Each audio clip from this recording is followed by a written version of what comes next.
नमस्कार शेतकरी मित्रांनो.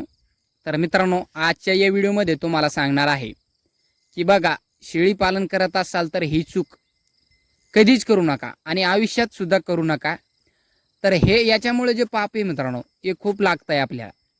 तर सुरुवात जर बघायची झाली, बघा खूप शेतकरी मित्र काय करतात, मोठ्या मापाची शेळ्या तयार करण्यासाठी चांगल्या पाटी ठेवतात आणि त्यांच्याच एका चुकीमुळे काय होतं मित्रांनो, बोकड त्यांना एक क्रॉस होतं.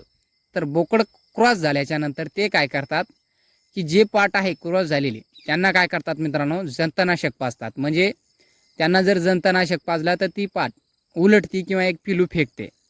तर बघा, आजचं एक असंच आपल्या एक मित्राने केलंय आणि त्या मित्रांना आपण खूप समजवलं की दादा असं एक करू नको, याचं एक तू कुठे फेडणार आहे. तर बघा, त्यांचं एक माझ्या बघून एक फिरस्ती शेळीपालन, म्हणजे सर्वसाधारण मित्रच आहेत आपले, तर फिरस्ती शेळीपालन ते करतात आणि मी करतो. तर मित्रांनो, माझ्या जे पाटी आहेत मी आपण ठेवलेल्या आहेत चांगल्या. तर एक माझ्या पाटी बघून तर त्यांना एक असं वाटलं की आपण सुद्धा एक शेळी, म्हणजे मी सांगितलं बाबा एवढे एवढे दिवस जर तुम्ही एक पाटी ठेवला तर तुमच्याजवळ सुद्धा मोठ्या मापाच्या शेळ्या तयार होऊ शकतात. तर मित्रांनो, एक तेवढं ऐकून ते एक दुसऱ्या शेळी पालकाजवळ गेले आणि त्यांचा एक डिस्कस झाला. तर ही पाट जी लागलेली आहे तर 1.5 महिने झाले ना याला, आणि याला तू, आणि ते सुद्धा एक आपले जे मित्र आहेत त्यांना सुद्धा एक व्हिडिओ पाहिलेलं होतं की एक जंतनाशक दिला की शेळी पिलू फेकते किंवा असं होतंय तसं होतंय. तर त्या मित्राने काय केलं मित्रांनो, दुसऱ्याच दिवशी ती जे 1.5 महिन्याची पाट गाभण आहे, आपण सांगितलं की हे करू नको, जे झालं ते झालं, आता तुझ्या एक चुकीमुळे झालेलं आहे. तर एक पुढच्या टायमाला एक चूक सुधार तुझी आणि एक बनव दुसऱ्या शेळ्या, की आपण शेळी पालक आहे आपल्याजवळ, याच्यापेक्षा सुद्धा चांगल्या पाटी येतात, तर असं करू नको. तर मित्रांनो, त्या मित्राने काय केलं, जी पाट आहे 1.5 महिन्याची गाभण पाट मित्रांनो, तर 1.5 महिन्याची गाभण जी पाट आहे त्या पाटीला काय केलं, जंतनाशक पाजलं. कोणाचं, दुसऱ्याचं ऐकून पाजलं की पाजून टाकणं, काय एकच पिलू देणार आहे, मरू देणं. तर असं मित्रांनो, त्याने एक जंतनाशक पाजलं आणि ते जंतनाशक पाजलं. त्याच्यानंतर एक दुसरंच आपले एक जोडीदार आहेत, 2-3 मित्र आहेत, तर त्या मित्रानं म्हणलं की एक बिगर केसाचंच पिलू फेकलं म्हणते त्या शेळ्याने. तर बघा, सांगण्याचा मुद्दा बघा, आपण शेळीपालन करतो किंवा तुम्ही करत असाल किंवा तुमचे एक शेजारी पाजारी कोणी करत असेल, मित्र असेल तुमचे, तर बघा ही चूक जी आपण करतोय मित्रांनो, सुरुवातीला याच्यामध्ये त्या प्राण्याचा काही दोष नसतंय. सुरुवातीला आपण त्यांना एक लवकर लागवड होऊ देत नाही. तर मित्रांनो, संपूर्ण आपल्याच मर्जीने होत नसतंय बरं का.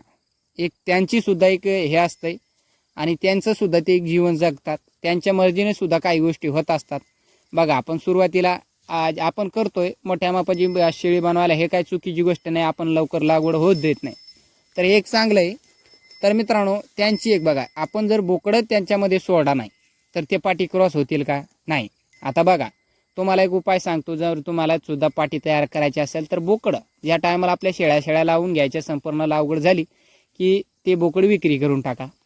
तर बोकड विक्री केला तर मग शेळ्या लागणार कुठून, आणि दुसऱ्याच्या शेळ्यामध्ये शेळ्या घालू नका.